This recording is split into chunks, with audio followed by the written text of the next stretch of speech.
we're jumping around, but the connective thread is about what's the relationship between research and affecting the world of the research actually as a record of, or an analysis or an engagement with in some way. And we're going to move on to hear about Denise Turner's work. And Denise, if Janet's work is at looking cross-culturally in order to challenge our understandings of what the thing, the object is, like care, for instance, or looked after children, Denise's research is very much about looking at something that happens in the world and what are the implications of this for practice. And Denise is going to be talking about her doctoral research on unexpected child death. So I'm going to just pass over 8 minutes. Okay. 8 minutes. Okay, go.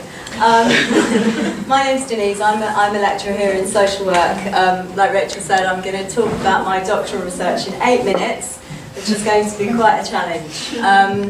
So my research looked at parents' experience of professional intervention following sudden unexpected child death. And what I mean by that is a death that wasn't anticipated 24 hours earlier, and that is subject to what they call a professional multi-agency rapid response.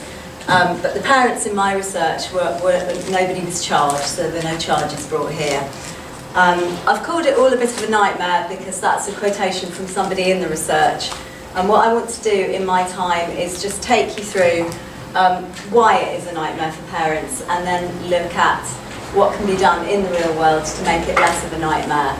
And I should also say that this is one half of an impending knowledge exchange bid that matches professional experiences of this event to the parental experience.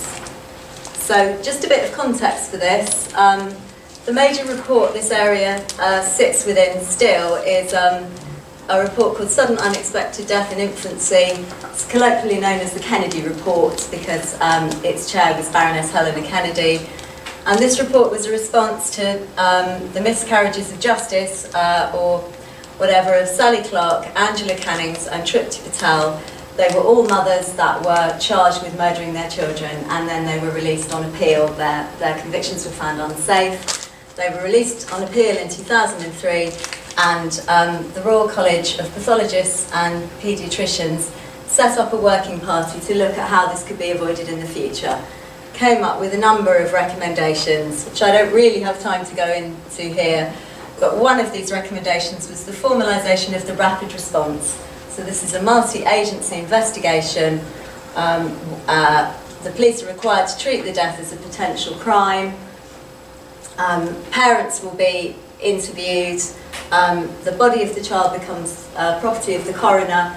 The child's body will be designated as a crime scene, and the child's room will be designated as a crime scene also.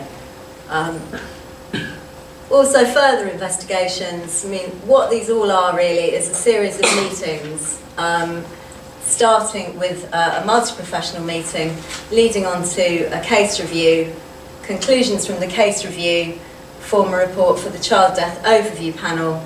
These meet several times a year to discuss any child deaths that there have been in the area, and they can also provide reports for local safeguarding children's boards. Parents aren't invited to be part of any of these meetings. So at the heart of the Kennedy report also is this notion that every parent has the right to have their child's death properly investigated.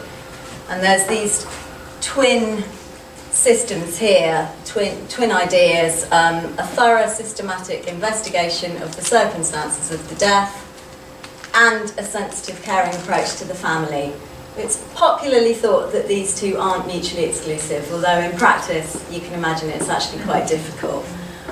So this is the key quote from the Kennedy report: the family should be at the centre of procedures. Every process should be sensitive to the family's needs.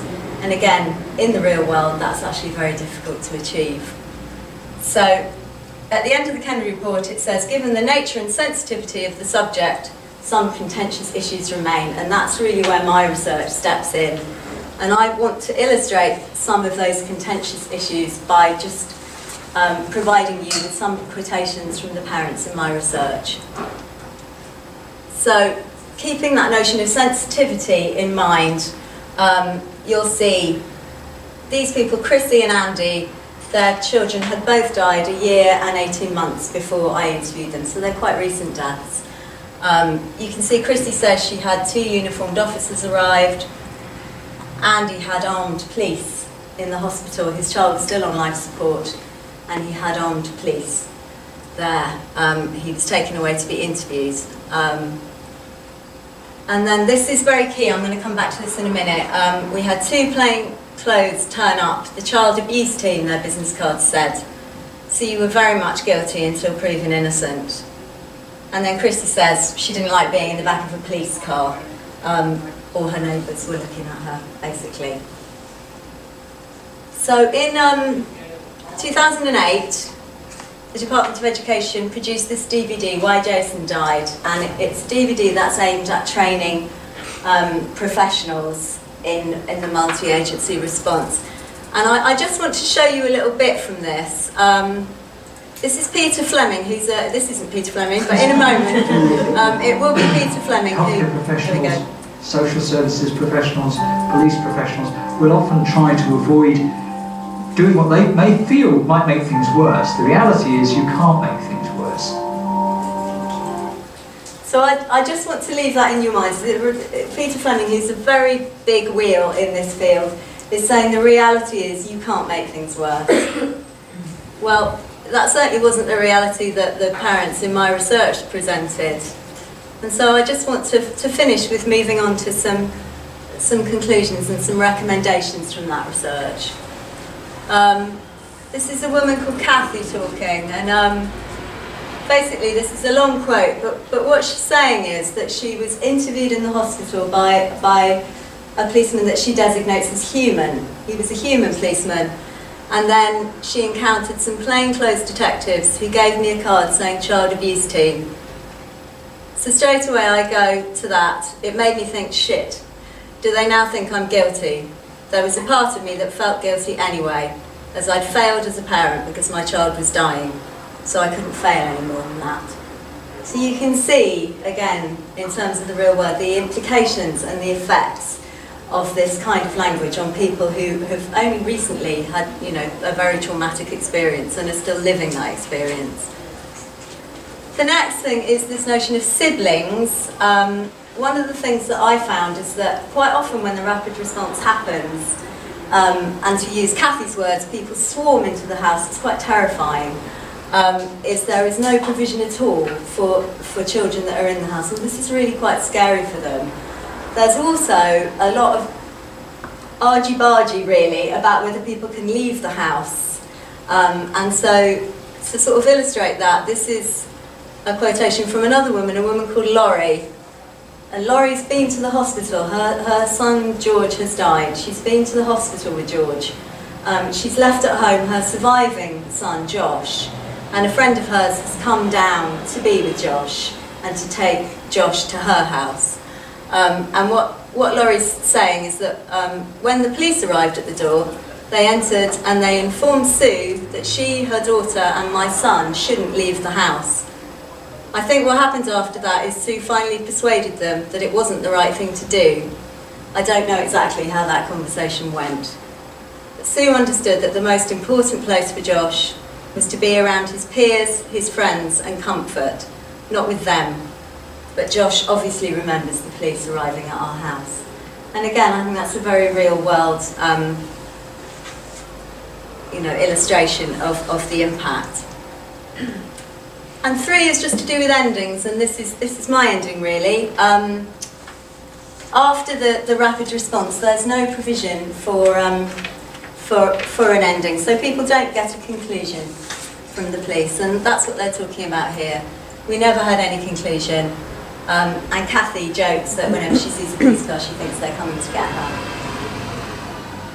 And just lastly,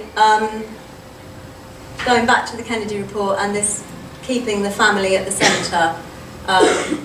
This is my last slide, and it's just Kathy talking about how she wished she had been kept at the centre, how she wished that had happened.